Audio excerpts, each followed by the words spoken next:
All right, so we should be recording, Whitney. And I think I'm going to go ahead and get started. I'm here today to introduce the newest Kentucky INBRE core, the Genomics Training and Education Center at the University of Louisville. This core is not working quite as expected. 1 second. This core, what I want to talk about today is I want to talk about what we do and who we are. I also want to offer a short sample class. I have about 12 slides so you can see what we work on with the students. This would be day 1 of our week-long workshop. And then we're going to talk about some upcoming events we have this month.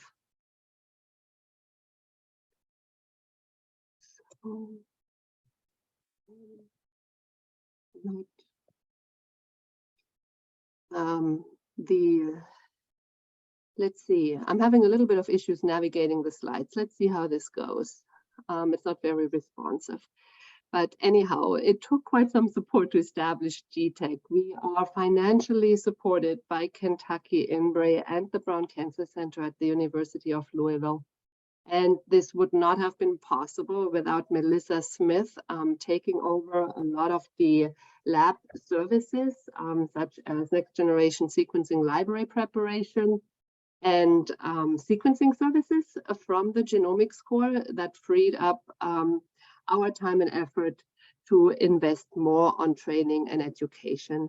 In addition, UofL has started an initiative for institutional research infrastructure support. So our EVPRI, Kevin Gardner, has actually hired a director of shared research facilities, that's Rand Haley, and there is actually now financial backing and support for course at the University of Louisville.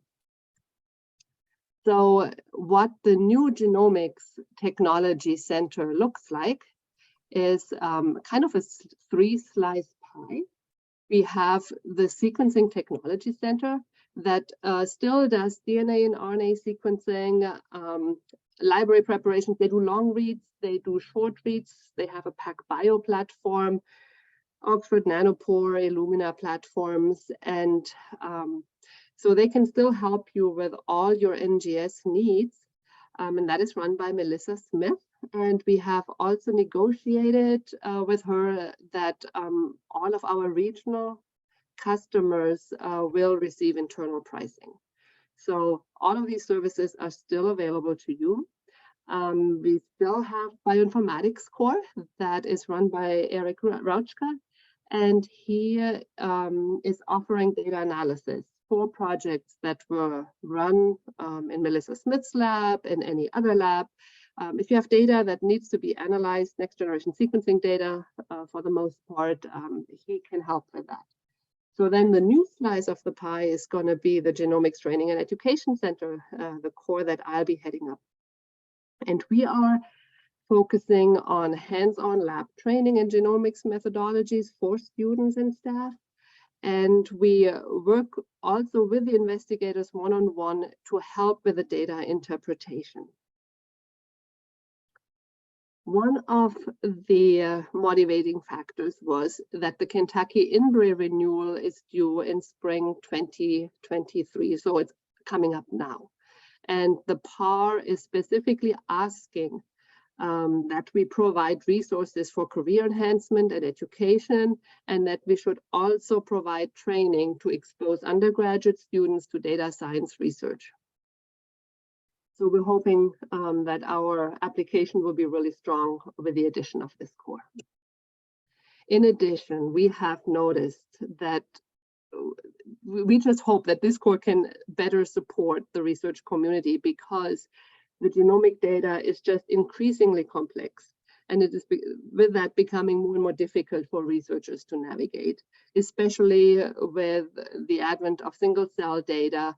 It is the data sets are so complex, and they can be looked at from so many different angles that it requires interactivity. So it requires that the researcher can actually browse their data and the bioinformatician cannot simply provide a single report that answers all of your questions. So there's more interaction required. So we hope that we can help there. In addition, for the wet lab training, we think that it's going to be very helpful if students and researchers better understand the strengths and the limitations of next generation sequencing.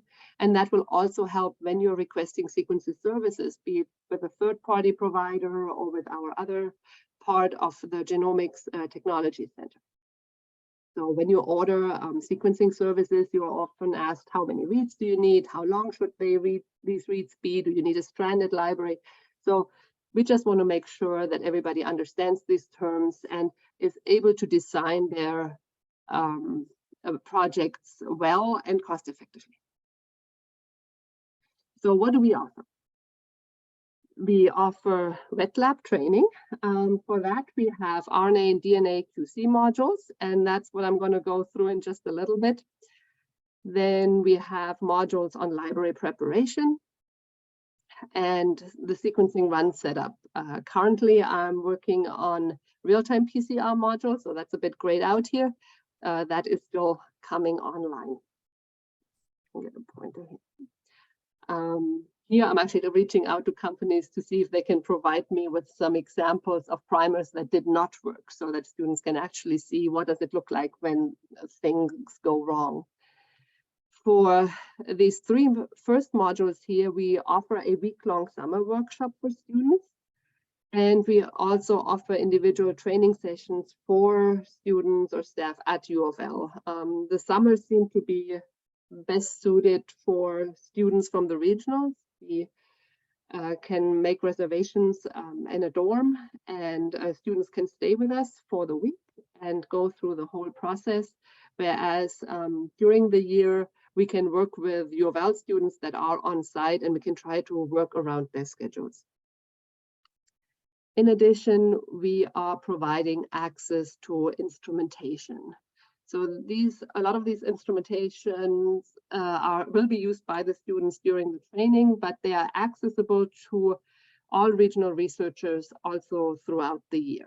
We have a real-time PCR, a Quant Studio 7, that's commonly used for gene expression or SNP assays. We keep it calibrated for TACMan dyes as well as cybergreen, and custom dyes can also be added.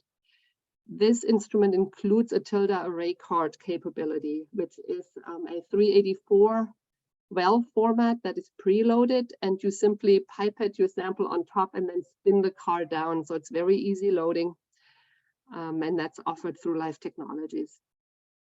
So we've had researchers in the past, regional researchers coming to us to use that equipment. So if you don't have that capability on site, feel free to reach out to us. The same is true for our Covaris Sonicator. This is a high-end sonicator that can shear DNA and chromatin quite accurately.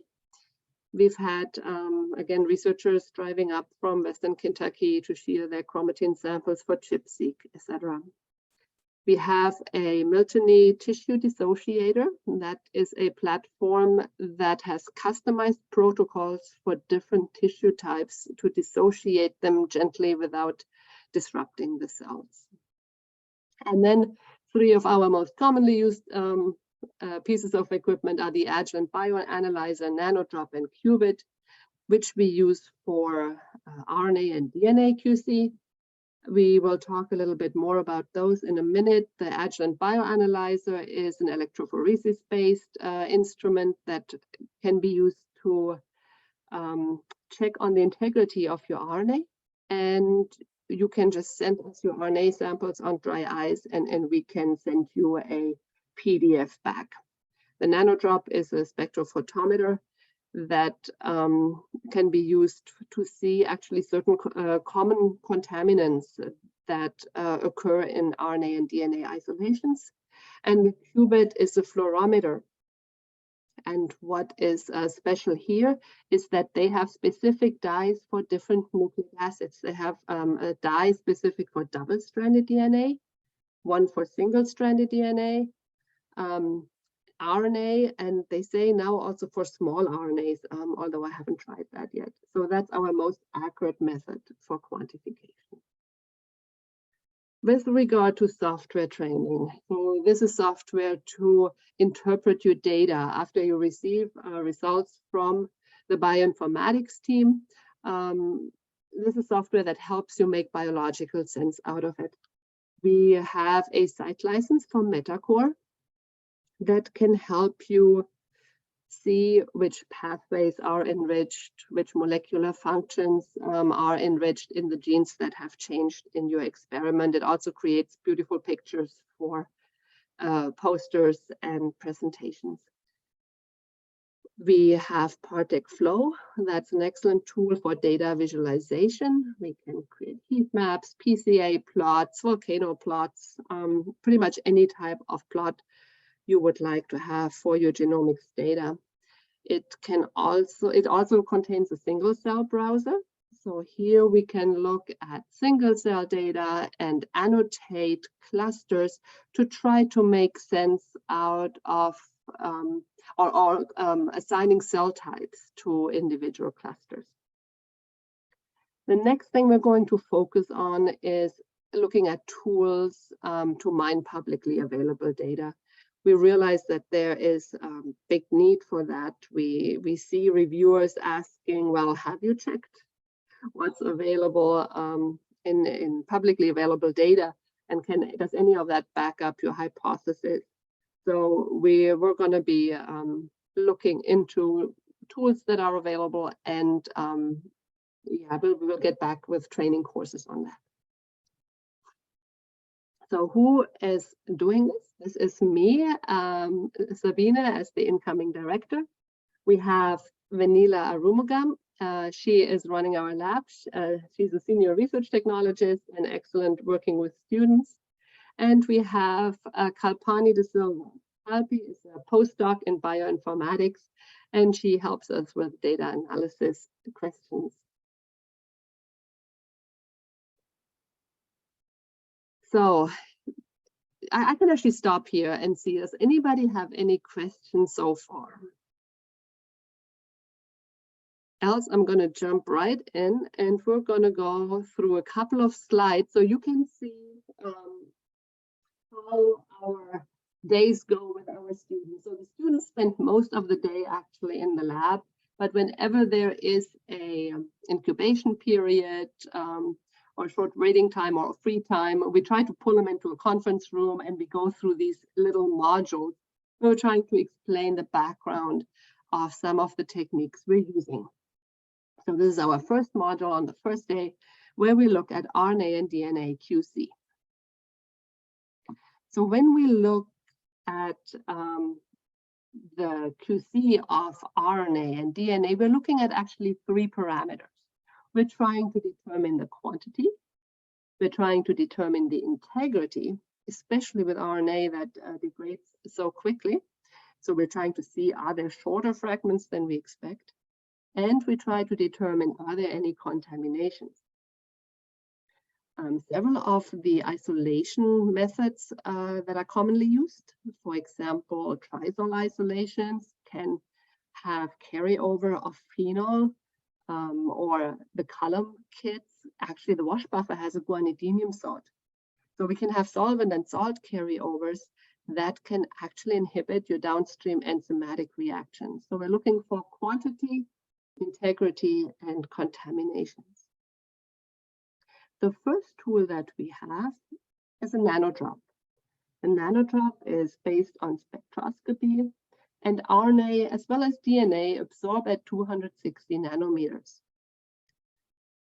Other molecules absorb as well, and often at different wavelengths, so we can actually see contaminations because the nanodrop gives us a full spectrum readout.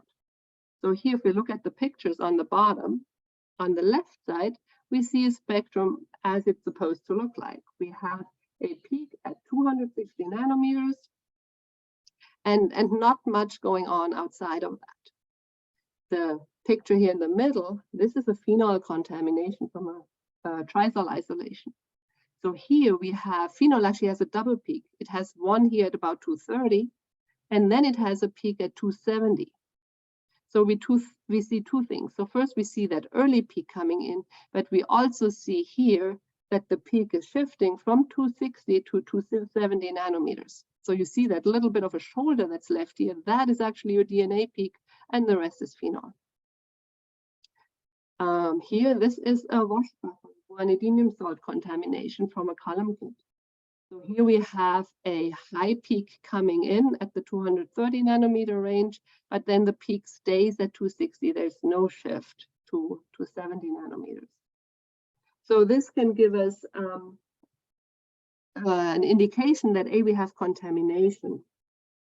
And it may or may not a problem be downstream, but if there is a problem, it gives us a starting point. But what it does tell us for sure is that we're overestimating our concentration. And I'm going to show that more in the next slide. So if we have a clean peak, our 260 and 280 and our 260-230 ratios should be around 1.8 and 2, because if you have your peak at 260, you go 20, 30 nanometers out, you should be at about half with a clean peak. So if you have contaminants, then that ratio gets lower. Then you have ratios closer to 1 or below 1. One drawback of the nanodrop is that you can't distinguish different nucleic acid. RNA and DNA both absorb at 260 nanometers. And you can also not see degraded fragments. I often have researchers coming to the lab and they say, oh, my RNA is great. I've got great 260-230 ratios. But that doesn't tell us that the RNA is not degraded. If you had individual nucleotides, they would absorb just the same as your full-length RNA molecules. So this is a similar image where we see, let's look down here, the green graph is our DNA, the orange is a phenol contamination, and the blue is the actual readout of the instrument. So the nanodrop, the newer nanodrop, the nanodrop 1, is actually trying to correct for this. So that's a pretty nifty new algorithm. So it's trying to subtract that orange curve from the blue to obtain the green. I'm not 100% sure how correct that is, but it does give you a warning symbol that tells you that there is another peak detected in your area. Another thing to point out with the nanodrop is that it works with very small volumes. So you usually pipette 1 to 2 microliters to measure on the pedestal. And a lot of researchers think that they want to get multiple readings to be more accurate. So they'll pipette that 1 or 2 microliters, and then they will hit measure, measure, measure, but it actually evaporates, the volume evaporates rather quickly. So all you see is an increase in concentration. So I point out to the students that it's very important, if they take multiple measurements, they need to pipette a fresh sample onto the instrument. And then we have the qubit. The qubit is a fluorometric instrument, and as I mentioned earlier, it has different fluorescent dyes that are specific for your nucleic acid type: RNA, single-stranded DNA, double-stranded DNA. This new kit for small RNA is they're trying to market to detect degradation, but again, I have not tried that yet. The qubit is currently the best tool that we have for quantification. It does, however, not show any contaminants, and it doesn't really have any information about degradation unless that small RNA assays have it. At this point, I want to point out 2 drawbacks of this assay to be aware of. One is it uses a standard curve, and it has 2 standards, and one of those standards is 0. So it's actually creating a standard curve with just 1 point. It's always a perfectly straight line. But yeah, the design I find a bit questionable, but it seems to work reasonably well. Another thing that's actually pointed out in the manual, if one gets to read it is that this assay is temperature sensitive. It has this graph here. If you increase your assay temperature from 15 degrees to 30 degrees, the concentration varies actually somewhere around 20% here. So if your reagents are fresh out of the fridge and you didn't give it time to equilibrate to room temperature, or you've been holding the reagent in your hand, that can actually affect your concentration measurement significantly. So something to be aware of. And then the last tool we have is the bioanalyzer. The bioanalyzer is based on electrophoresis. It separates fragments by size, just like you're used to with agarose gels, except that these run in small, tiny microchannels. And we are looking for an increase in smaller fragment as a sign of degradation. So if we look at this gel down here in the right-hand lower corner, this is a time course with increasing rate of degradation. So what we see is we see a 28S band that is disappearing. Later on, the 18S band, that is lower in molecular weight, will disappear as well. And then we see an increase in lower molecular weight fragments. And when we are trying to make a call whether our sample is degraded, I'm actually looking for both of these. Very rarely, we get samples where the 28S band is missing. The 18S band is beautifully intact, but there are no lower size fragments. And then that's just kind of odd. What I have seen happening in the is there are certain insect RNAs where the 28S band actually breaks into fragments that are exactly the size of the 18S band. So that does not mean that your RNA is degraded, it was just that your 28S band was unstable. Another thing that I've seen happening is that there were certain DNA cleanup columns that researchers have used that seem to remove higher molecular weight fragments. So using those columns seemed to actually remove the 28S band. That is more of a problem because that would also remove larger size RNAs that you actually might want to retain in your sample. So back to this degradation, the bioanalyzer gives us a measure of integrity. It's called a RIN number. Ideally, that RIN number is 10. Here we see 3 samples, a RIN number of 10, 5, and 3, with 3 being the most degraded. And this is calculated by the ratio of 28S to 18S. It has to do with the area under the 28S to the 18S band. So let's see. So this tool is excellent for degradation, but it's not very good quantitatively, because the way that this instrument quantitates the amount of RNA in a sample is by integrating under this curve. So if you have a clean peak like this first electropherogram here, that you might be able to do that. But as soon as you get a noisy baseline, all bets are off. You can adjust your baseline pretty much to get any concentration you'd like. So it's not quantitatively, it's not accurate, not very accurate. And we only use it if we have no other choice and the amounts are just so low that they wouldn't be seen with any other instrument. Another drawback is that these chips have microchannels that will actually clog with genomic DNA. So if there is just a bit of a genomic DNA contamination, like you can see up here, we can actually see smears. They can happen between the two RNA band, ribosomal RNA bands, or higher molecular weight. But yeah, if there's a lot of genomic DNA contamination, it will actually.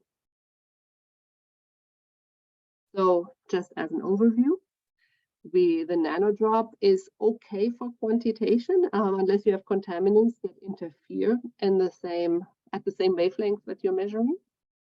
The qubit is our tool of choice. The bioanalyzer, not very reliable. For integrity, we actually only have the bioanalyzer. And to see contaminations, that's where we rely on the nanodrop. So we run all three methods, and the students will get to use all three methods several times throughout the week with us. Yeah, just as an anecdote here, when back in the day, when we were still receiving samples for library preparation, we always required intact RNA. You know, the RIN had to be as close to 10 as possible, had to be greater than 7. We wanted a microgram of total RNA. And then March 24th, 2020 rolled around, and we had a researcher walk in with this RNA. And this was RNA isolated from nasal swabs from COVID patients. Again, March 2020, very first isolations, and we had RINs of 2.3. If you look down here, these tiny little bumps, these are our ribosomal RNA bands. We had minute amounts, but you know, what else was there to do at that time? So we went ahead, we tried optimized kits for low input amounts, for highly degraded samples, and we were able to assemble full genome sequences for these isolations. So what I'm trying to say here, this was, by the way, all that we had back then. These were all the genome assemblies we had done by then. So we were able to fit right in there with our first 3 isolations in Kentucky. But what I'm trying to say with that is, of course, the better your RNA quality is, the better your data will be. So I'm not trying to excuse redoing a sample that didn't work out perfectly. But if you have a sample that you can't replace and it's less than optimal, just still talk to us, see what we can do. And if there are kits that can handle your sample, chances are there are. Larger third-party providers may not want to handle that because it requires some optimization or a different kit than they routinely use, but that doesn't mean it's not possible. So these are some questions that we go over with the students, like, this is a nanodrop spectrum. How much RNA or DNA is in this sample? And the answer is none, because there is no peak at 260. We have no measurable RNA. The reading we get here at 260 is just a background reading from this contamination over here. And the reason why I included that is because one day I was watching a postdoc measuring his RNA samples, and his his chromatogram looked exactly like that. And I asked him, where is your 260 peak? And he said, well, do I need one? So I want to make sure that the students know that, yes, you do need one. Just because you get a reading at a certain wavelength, it doesn't mean it is that molecule. You should actually see a peak at the wavelength that is specific for your molecule. And then what happened here? This is a bioanalyzer run, and unfortunately, we don't see that too rarely. That happens quite often. And this means that the run has failed. So there's no reason to panic. The sample might very well be okay, but the instrument's electrodes could be dirty. The chip could not be primed correctly. The channels are clogged by genomic DNA. The loading concentration could be too high. This assay is very susceptible to interference. So there's no reason to think that it was your sample. So we're encouraging students to know the principle and the limitations of their assays and how they can fail, so they can better troubleshoot, is this likely to be a problem with the assay or actually my sample. So I'm going to stop here again and see if anybody has any questions before we talk about upcoming events.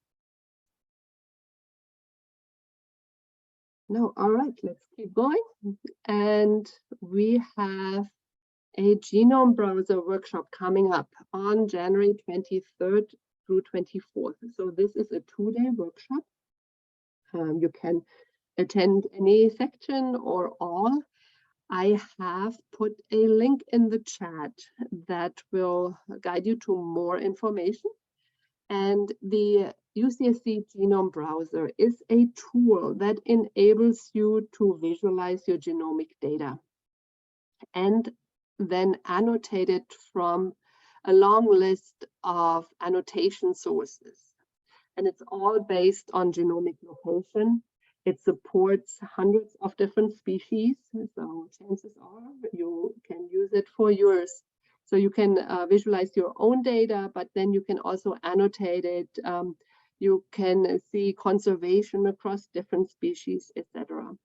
The workshop will be offered with a hybrid option, so you can attend in person at the University of Louisville, or you can join us online. Registration will close this Friday, so please go ahead, pass it on to your students, lab staff, anybody who might be interested. And yeah, we hope to see you either in person or online. And then secondly, we have, again, summer wet lab workshops scheduled.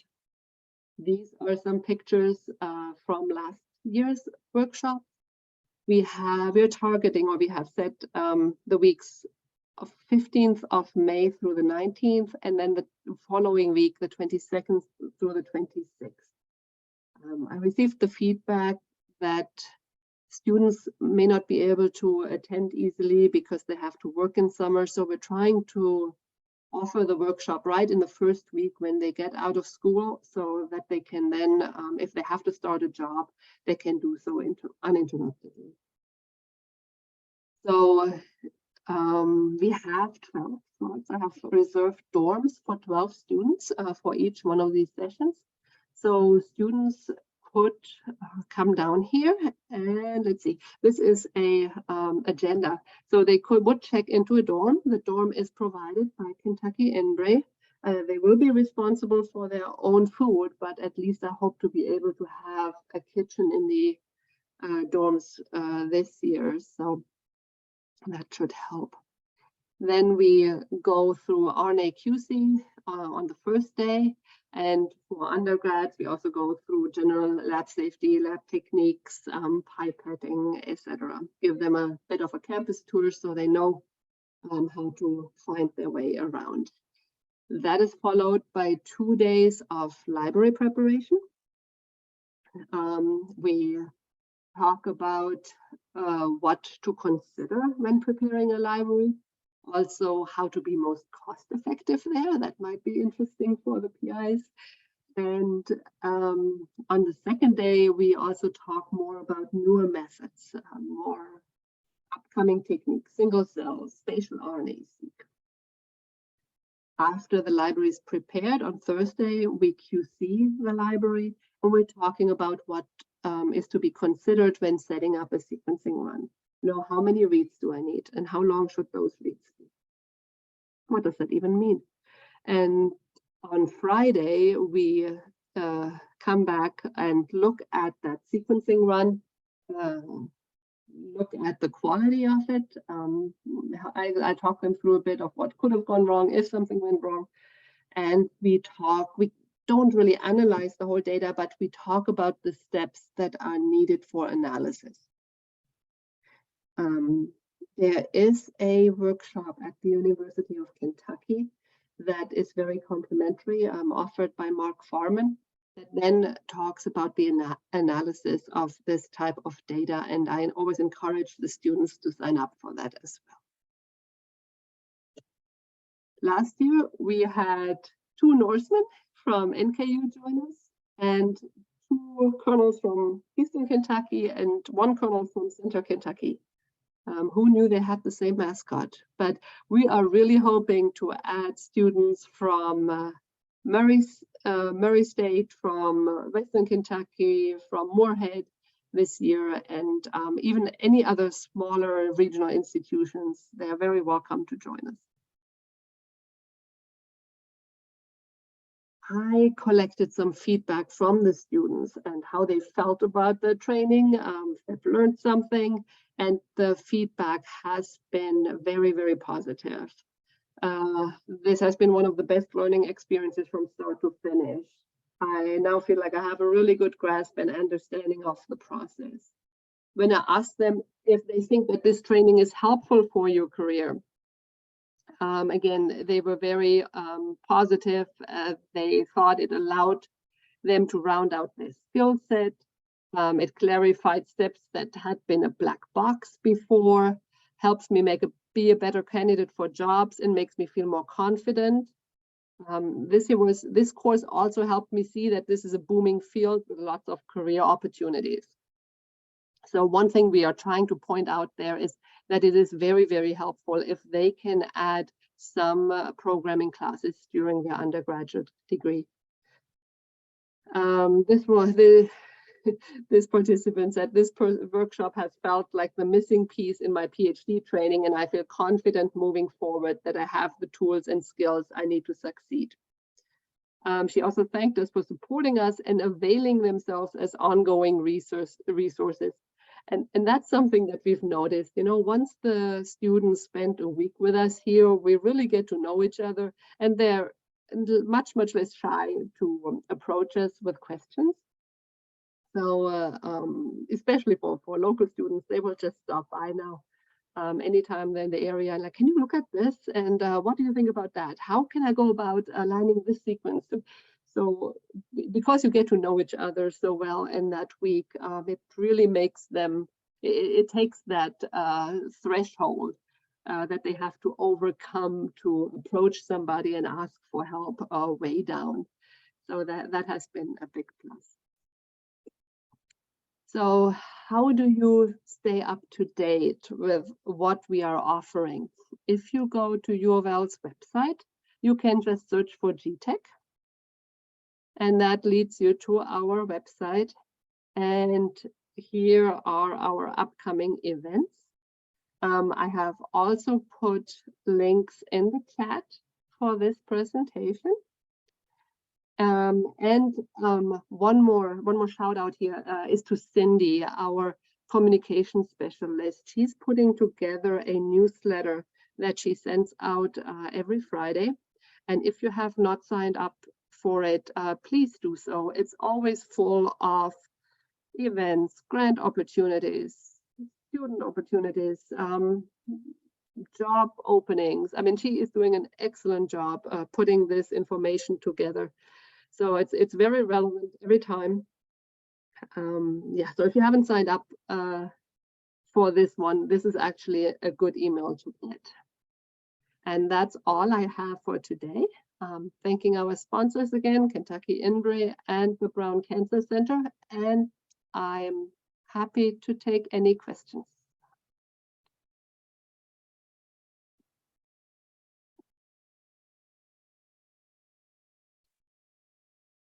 Thank you. So I noticed that you had graduate student feedback. Is this available? This is available for undergraduates as well? It is.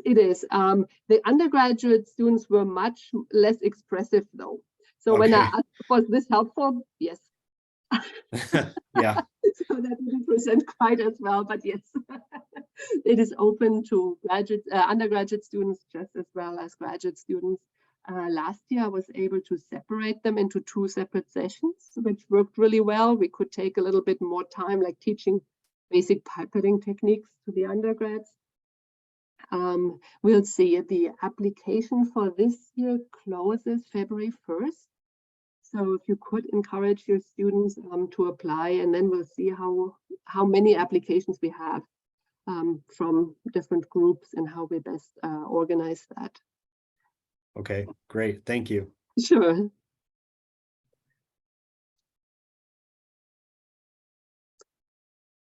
Any other questions? Else, I'm going to stick around here for a few more minutes. just in case anybody has any more project-oriented or less general questions, I can be available. But if there are no more questions, I'm going to stop the recording and thank everybody for attending. Feel free to reach out anytime